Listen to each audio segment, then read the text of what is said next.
let's see, initialize capital.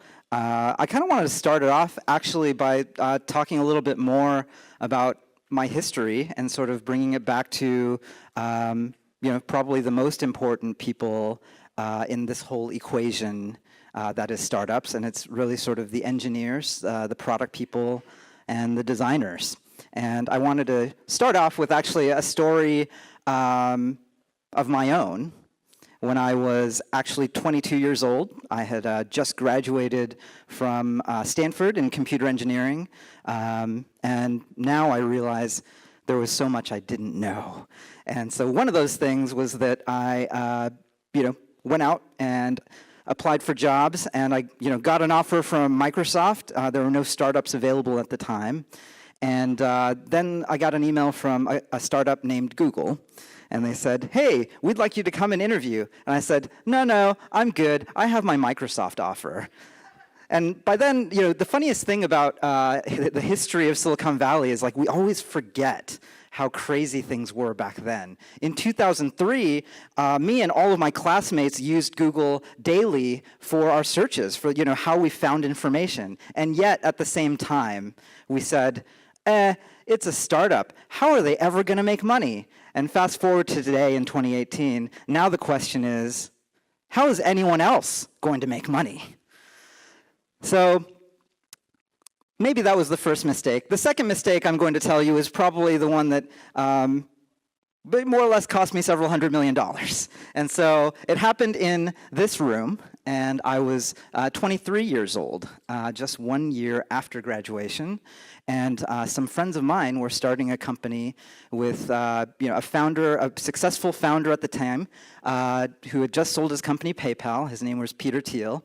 And we were sitting right there in that center table, and I remember it very clearly.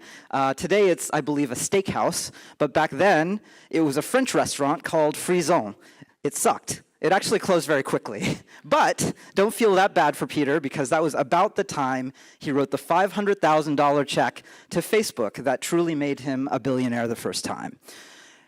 And so here he has just paid for my plane ticket to fly from Seattle back down to San Francisco. I was happy because I got to see my parents. And we were sitting face to face. He said, Garry, what are you doing at Microsoft? You're wasting your time. We're going to go and start this company and go change the world. I'm so sure this is the right thing for you. And this is like, I thought I was in a movie at this point. He gets out his checkbook, and he gets out his pen, and he asks me, Garry, how much a year do you make as a program manager at Microsoft? And he started writing, and he gave me the check, and he said, this is a personal check from my bank account. You can cash it for 1 year of your salary. This is a zero-risk opportunity for you. You should come and change the world with us. And I was 22, 23 years old. I had never started a company myself. I didn't know anything about funding companies or anything like that. I was just a software engineer and a product person and a designer. And basically, I said, well, thank you very much, Mr. Thiel, but I might get promoted next year at Microsoft. I have a real job. And, well, that was a pretty big mistake, because that company turned out to be Palantir, actually. So, and so this company, obviously it was fine. I obviously spent a lot of time thinking about how could I have made this horrible, horrible mistake. But don't feel totally bad for me. I ended up joining as employee number 10. And I actually designed that logo right there. It's an orb on a pedestal, but it's also a computer reading, a human reading a book, which really represents what we're all kind of here for, at least the software-based tech investors like myself. What we're here for is actually human-computer symbiosis, being able to basically make software that goes on and creates things that solves problems that we can only imagine, actually. And the whole idea of Palantir, even very early, was exactly this idea, that software engineers all around the world are capable of making and solving problems at a level that has never, frankly, has never happened before in society. And we're going to talk a little bit more about that, and that's something that I'm very excited about. I get up every morning, and I want to share the good news with you guys, because this is really exciting, insane stuff. I spent a lot of time actually thinking about, why did Peter make that offer? This was 2004. I was just a software engineer like any other. I had no idea how capital was raised. I had no idea how businesses were started.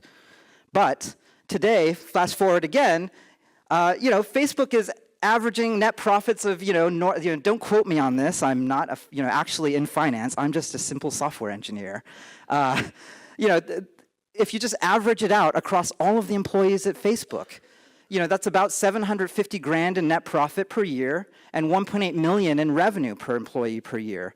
And so this is just across all of the employees. If you just count product and engineering and design and the people who are really sort of the core, the most scarce resource at those firms, then it's got to be 3 times, 5 times that. And so that's really why. I'll tell you right now, I was only making 70 grand a year, which was plenty to me as a 22-year-old. That is sort of what we're seeing now today. Engineers are actually building software that, in a real sort of sense, it's creating that much value at the baseline. This is like a large company here, folks. If your best startups make something great, they're not making, each employee is not making $2 million per year for that company. It's tens or hundreds or billions of dollars, which is really insane to think about if you take a moment. So that 70 grand that Peter took out and wrote the check for, that was cheap. And so this is, in sort of 3 acts, how I would characterize where we are in the state of tech today. 2003, 2004, when I first came into the industry, honestly, it was a new hope. This whole idea of computers going on and sort of changing every piece of society, it was really an idea. It was a dream. And really, that of software eats the world. And again, let's go back to, who are the people who actually do this? It's the engineers. It's the people who can actually build. And it was the 23-year-old version of myself. And frankly, all of the other people out there, there are a lot of people like me who could do this. And what do they need to start? Well, the magic is, frankly, ramen. You don't need a lot. It was fantastic. And so being a part of Y Combinator, I got to see that from a very basic beginning. And be a part of that story, being able to fund Brian Armstrong when he quit Airbnb, which was by then already within our community a consensus billion-dollar company. That was crazy. For him to step away from that and devote his life to something as speculative as Bitcoin, that got our attention. And so, YC 500, all of these incubators have actually gone on to create an incredible amount of value. And that's great. Startups are eating the world. That's what we thought. But, dun, dun, dun. Actually, this is sort of where we're at today. We're in the Empire Strikes Back phase. $3 trillion worth of market value in Facebook, Amazon, Apple, Microsoft, Google. The next 282 companies in the S&P are equal to that value. This is insane. Big tech is actually eating the world. Mega tech, I would call it. At the same time, 24 to 38% of all public companies will be dead or acquired in 5 years. That's insane. And so suddenly, big tech eating the world. Well, I have some good news, actually. And this is actually, the people in this room are the people who are actually actively working to make this happen. And so to that, I absolutely salute you, because we're actually, going out there and trying to find software engineers to fund. And so, going back to that, it truly is a matter of the limiting reagent. It's big tech companies or startups. That's really the only 2 places that software engineers want to actually go. And so that actually ushers us into the current stage, which is really the return of the Jedi. And so why is that? It's truly that these startups, the only ones who can actually continue to hire great software engineers, they're the ones who can actually build software for the rest of that Fortune 1000, all of the incumbents. If you break down society into sort of existing capital management and labor, well, most of the world's companies, they're actually held by capital holders who don't understand tech, who aren't making the right decisions for their business. And so, therefore, those companies actually need a startup like Instacart, which we funded in 2012. The founder sent me the test flight and a 6-pack of beer using one of the first iterations of that demo product. Today, we think that they're well on their way to an IPO. We think that this is actually something that fundamentally will help every retailer. And why is that? Amazon. Amazon may have bought Instacart's #1 partner in Whole Foods, but that day actually catalyzed their whole sales order book. So basically, Instacart has become the way that a very large incumbent market can cope with the empire. Likewise, Cruise Automation being acquired by GM and then spun out again. This is a fundamental sort of shift that's happening. It really is going back to what is the value of a software engineer? What is the value of the software they can create?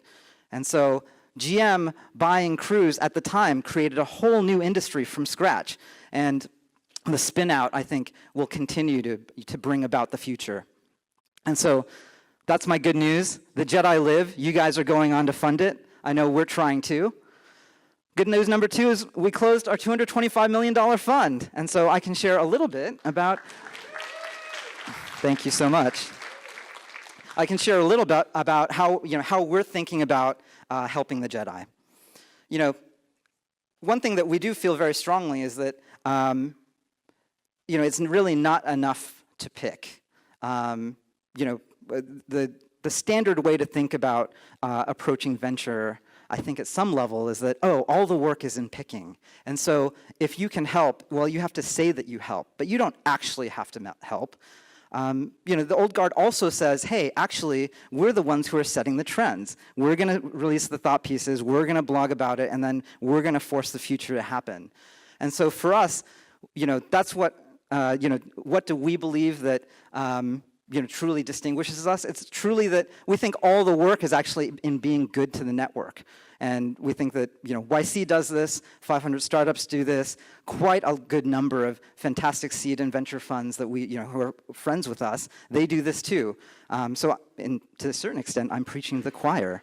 A lot of the work is actually in being good to the network. And then it's the network that will actually come to you and teach you what the future is. And that's ultimately what's happened across all of our funds and all the capital we've deployed. Fundamentally, it's actually about listening.